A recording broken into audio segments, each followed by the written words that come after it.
courte révision de tout ce qu'on a vu les fois précédentes, dans les ateliers précédents. Des choses, oui, ça c'est la sikha du Rabbi qu'on n'a pas terminée. Si Dieu veut, on va essayer de lire encore un petit kéta, si Dieu veut, si on a un peu de temps. On répète quand même l'essentiel. Tu peux le passer ici si tu veux, si ça t'intéresse. L'essentiel de notre vision, c'est pourquoi je suis là en fait, pourquoi vous êtes là j'espère, c'est qu'on va changer notre manière de penser. C'est-à-dire que depuis qu'on est petit, on nous a habitués à voir le monde selon une certaine réalité, et cette réalité en fait, elle ne correspond pas avec la volonté du Créateur. Okay. Si on est religieux, on va dire, on va appeler de Ribono Shel Olam, on va appeler Akadosh Baruch Hu, qui a créé le monde. Et même si on n'est pas religieux, on sait que le monde a des règles et que le monde est parfait. On le sait. C'est-à-dire que même ceux qui vont dire, moi je ne crois pas en Dieu, quand ils regardent la nature, ils savent que le monde est parfait. Regardez la naissance d'un enfant, regardez les naissances des bêtes, regardez comment tout se passe de manière extraordinaire, que ce soit au niveau des poissons, au niveau des animaux, au niveau des oiseaux, au niveau de l'humain, au niveau des arbres. Tout est merveilleux, extraordinaire. Ce qu'il y a aussi, c'est qu'on reconnaît quand même que le monde vit dans un équilibre. C'est-à-dire que tout est en équilibre. Je vous avais raconté dans une zone où ils ont été obligés, dans certaines parties du monde, ils ont été obligés de faire revenir des loups. Pourquoi faire revenir des loups? Parce qu'ils avaient chassé tous les loups. Donc les animaux sauvages tels que les chèvres et tout ce qui est dans la famille des antilopes, etc., se sont reproduits.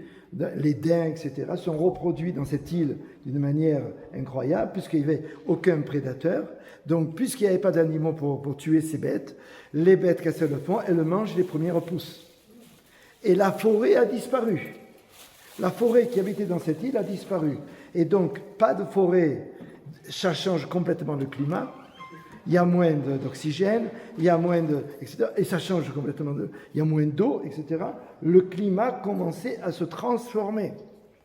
Et ils ont cherché de pourquoi. Parce que tout simplement, ils avaient à outrance tué tous les loups. Et donc, qu'est-ce qui se passe? Les loups qui sont plus là, ils mangent plus. Ils n'ont plus de quoi manger. Les bêtes sauvages ne mangent pas toutes ces brebis sauvages et tous les daims, toutes les chèvres, etc. Donc, ça se multiplie, ça mange les premières pousses des arbres, les arbres ne repoussent plus, puisque les premières pousses sont mangées par les animaux. Donc, ils ont compris le système, ils ont été obligés de faire revenir des loups, et ils ont recréé des familles de loups sauvages, de manière à ce que les loups puissent recommencer à manger les daims, les bêtes, etc., de manière à ce que la forêt puisse reprendre. Ok.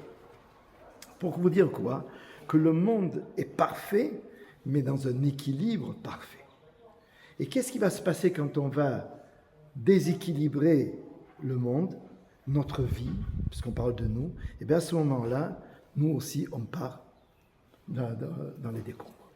C'est-à-dire qu'on a une voiture qui marche sur deux roues, enfin, sur les roues de côté, on n'a plus des autres roues, donc ça ne marche plus. Et dans ces cas-là, qu'est-ce qui se passe? Eh bien, la voiture, elle s'en va dans les décombres. Et ce qui se passe pour nous. Et je vous ai expliqué qu'on avait vu d'après le Rambam et d'après tout ce que je vous ai expliqué jusqu'à présent, j'espère que maintenant c'est compris, le gros problème et le gros souci de tous les docteurs, c'est de poser la question, quel est ton souci? Quel est ton problème? Pourquoi il va chercher pour soigner une personne, même physiquement, je ne parle pas pour soigner moralement la personne, pour soigner physiquement une personne, il faut absolument trouver la source des sources et aller jusqu'où? Jusqu'à son moral. Pourquoi il est triste? Pourquoi il se fait du souci? Pourquoi sa vie, c'est une vie qui n'est pas équilibrée? Alors, c'est le souci et c'est notre souci à nous. Si on est là ce soir, en fait cet après-midi, je veux dire, si on est là donc, et pourquoi je suis là? Parce que j'ai l'impression que c'est comme ça qu'on peut arriver d'une part. Dans mon rêve, c'est la Géoula. Parce que si vraiment vous suivez ce que je vais vous dire, vous allez vous trouver dans votre propre Géoula. On va trouver on va sortir de tous nos soucis. Et c'est ça le but de ce qu'on est en train de faire. Mais il faut changer de toute notre réalité, comment je vois le monde. C'est-à-dire qu'on m'a habitué depuis petit à voir le monde d'une certaine manière, de me battre dans ce monde d'une certaine manière, de recevoir les événements qui viennent d'une certaine manière. C'est comme ça que j'ai été éduqué en classe, c'est comme ça que mes parents m'ont éduqué, c'est comme ça que tout le monde vit, et c'est comme ça que tout le monde s'envoie en l'air. Notre but à nous, c'est de se reprendre, et c'est facile, vous allez voir que c'est facile. On n'a pas donné encore, on a bien expliqué déjà le tout, parce que la base, comme on l'avait expliqué, et ça, ne l'oubliez jamais, je vous demande de ne pas l'oublier, enfin, ceux qui suivent. La semaine dernière, j'ai donné un shiur qui ressemble à ce shiur à Natania. Alors bon, c'était très sympathique, tout le monde très bien. Et la personne, elle a suivi très bien, elle m'a dit « Ah, que vous parlez bien, monsieur le rabbin !» Mais au bout de... Elle me dit « J'ai des questions à vous poser quand même. » Ah, je vous en prie, après le shiur, on a posé les questions. J'ai compris qu'elle n'avait rien compris. C'est-à-dire qu'elle avait tout suivi. Mais le déclic ne s'était pas fait dans sa tête. C'est-à-dire que ce que je vous demande, oui, c'est d'avoir un déclic. Il y a quelque chose qui doit changer en vous. Une manière de voir le monde qui doit être différente. C'est-à-dire que j'espère que ça vous a fait déjà quelque chose, les 5-6 fois déjà qu'on se voit. Il faut qu'il y a quelque chose qui doit bouger en vous. C'est-à-dire que la tête, ma manière dont moi je suis en train d'affronter le monde qui est à côté de moi doit être différent de ce que j'étais avant de venir. Eh bien, j'espère que maintenant, on va mettre, on va dire, les points sur les i pour vraiment vous expliquer en plus de détails comment on se transforme complètement. La première des choses qui est excessivement importante de comprendre et de saisir, on avait dit ici que le Créateur qui est sans fin, qui est infini, on l'avait expliqué, qui est infini, je vous rappelle très vite qu'on avait également parlé, qui est infini, et je vous avais dit que lui, c'est du tov, c'est du bon, c'est de la bonté, et la bonté cherche à faire du bien. Et donc, toutes nos maladies, tous nos problèmes, tous mes soucis, c'est de la bonté de Dieu. Et ça, c'est une chose qu'il faut bien se mettre dans la tête.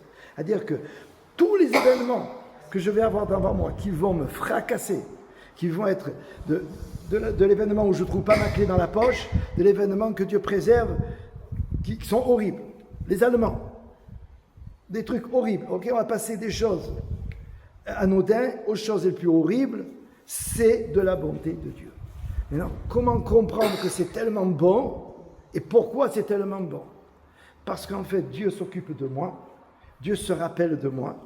Et une des choses qu'on va dire, oui, je te remercie de te rappeler de moi. Quand j'ai un souci, ça veut dire que Dieu pense à moi, il ne m'abandonne pas.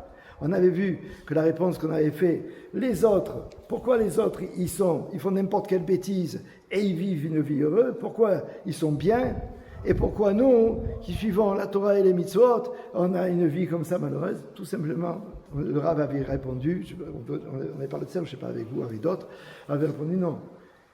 Il leur donne dans ce monde-ci tout ce qu'ils ont fait de bien. Donc ils sont récompensés dans ce monde-ci. Toi, tu seras récompensé dans le monde futur. C'est la première chose que vous avez donnée comme réponse. Mais nous, on va beaucoup plus loin que ça. Ce n'est pas que dans le monde futur. Et on avait bien expliqué, et une des choses qu'il faut changer dans notre tête, Dieu, ce n'est pas une maîtresse d'école qui est en train de punir.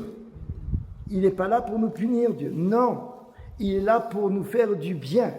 Et tout ce qu'on a expliqué, je vous rappelle très très vite ce qu'on a expliqué, c'est que s'il y a un problème, c'est pas à son niveau, c'est pas au niveau de Ribono Shel Olam qu'il y a le problème. S'il y a un seul problème, c'est à mon niveau. Et toujours, je dois voir à mon niveau.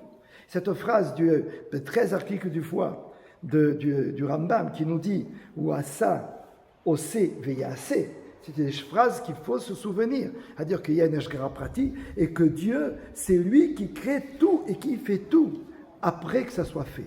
C'est-à-dire qu'une fois que j'ai fait ce qui s'est passé, par rapport à moi, ou par rapport à l'événement qui vient vers moi, une fois que l'événement il est fait, il est fait.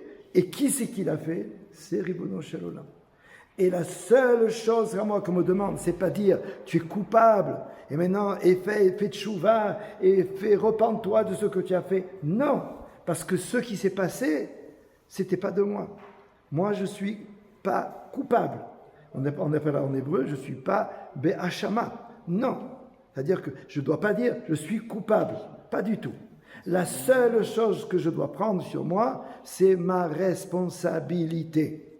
Je suis responsable de l'événement. J'avais donné un exemple, je ne sais pas si je vais donner, mais je le répète très vite parce que j'ai donné. Arthur fait réparer sa voiture, il va voir le garagiste, il dit à son garagiste, vous l'avez raconté ? Non. Mais elle est importante, c'est une jolie histoire, ça vaut la peine d'être racontée. Arthur fait réparer sa voiture et il dit au garagiste, écoute-moi, tu sais, je dois voyager, je dois aller jusqu'à Eilat, de Eilat, je dois retourner ensuite jusqu'à Akko, de Akko, je dois retourner ensuite au centre à Tel Aviv, de Tel Aviv, je dois aller à Sfat, de Sfat, je dois aller dans le Golan et je dois retourner ensuite à Eilat. Ok. J'ai au moins 1000 à 2000, 3000 kilomètres de route. Très bien. Est-ce que ma voiture tient la route ? Bien sûr, il dit le garagiste. Aucun problème. Et si jamais il t'arrive quoi que ce soit, de là où tu te trouves, du fin fond du monde, je viens moi, parce que c'est moi qui t'ai réparé, et je sais que cette voiture, elle marche impeccable. Ok ? Il arrive à Tel Aviv, sur l'autoroute de Tel Aviv, à Yalon, sur les 4 ou 5 voies qu'il y a là-bas, et il est en plein milieu de l'autoroute, et sa voiture fait papa, papa, papa, et ça s'arrête. Il est là. Il se remplit de colère, et qu'est-ce qu'il dit ? C'est pas ma faute, le fautif, c'est le garagiste. Les gens le klaxonnent, il dit aux gens, le téléphone du garagiste, plaignez-vous au garagiste. Ça fait 1 heure que je suis sorti du garagiste, il m'a promis, il m'a juré que ma voiture fonctionnerait jusqu'au bout du monde. Elle est en panne. J'ai fait à peine 30 km ou 50 km, déjà en panne. Bien sûr qu'il appelle le garagiste dit j'arrive, je viens, mais vous savez ce que c'est, les bouchons, etc. Ça lui prendra 2-3 heures pour arriver. Qu'est-ce qu'il fait pendant ces 2-3 heures ? Il ne bouge pas, il est dans sa voiture. Je ne vous dis pas, ça fait une queue terrible parce qu'il est en plein milieu. Les gens essayent de doubler sur la droite, sur la gauche, de passer. C'est la pagaille, les gens le crient, le klaxon, l'énervent, l'insultent, et puis dépendamment de la nervosité de chacun, ça peut aller même très loin. Où est son problème ? Est-ce qu'il est fautif ? Est-ce qu'Arthur il est fautif ? Non, pas fautif. C'est pas lui le garagiste. Lui il connaît rien dans la mécanique. Il a pris chez son garagiste a réparé tout ce qu'il devait réparer, et voici que la voiture est en panne. Donc il n'a rien à faire. C'est vrai ou c'est faux ? C'est vrai. Ouais. Il n'est pas garagiste. Lui, il ne peut rien faire. Enfin, c'est pas lui qui... C'est faux. Il n'a peut-être pas bien conduit, je ne sais pas. Il est responsable de la voiture. Ça veut dire que si tu as dans tes mains une voiture, c'est vrai que tu n'es pas coupable. C'est vrai que tu connais rien à la mécanique. Mais quand même, le peu que tu connais, tu connais. Donc tu peux prendre ta voiture, lever le frein, enlever le parking et faire déplacer, que les gens y t'aident s'il le faut, déplacer la voiture sur le bas-côté et laisser les gens rouler. Tu es responsable de ta voiture. Tu n'es pas coupable qu'elle ne marche pas la voiture. D'accord, je comprends, mais tu es responsable. C'est cette responsabilité que Dieu veut nous donner. On est tous responsables de l'événement qui nous arrive. Je ne suis pas coupable, mais je suis responsable. Ça veut dire que oui, je dois faire des choses. Oui, je dois agir. Mais je dois agir d'une autre manière que celui qui est coupable. Parce que, et de dire, non, je n'ai rien à voir avec cette histoire-là, c'est faux. C'est pas moi, c'est l'autre, c'est faux. Parce que quand on dira, c'est pas moi, c'est le garagiste, moi je me lave les mains de cette histoire, et puis quoi, je vais embêter le monde. Alors c'est pas ça ce que l'on veut. Alors on avait, je racontais cette anecdote de la voiture pour vous expliquer la différence entre celui qui est coupable et celui qui est responsable. J'espère que vous avez compris, suivez cet exemple, et comme ça dans tout ce que l'on va avoir, et dans toute votre vie, parce que ce que je suis en train de vous enseigner, c'est une manière de vivre. C'est pas un cours normal que je suis en train de vous donner, c'est quelque chose de spécial, pour faire changer votre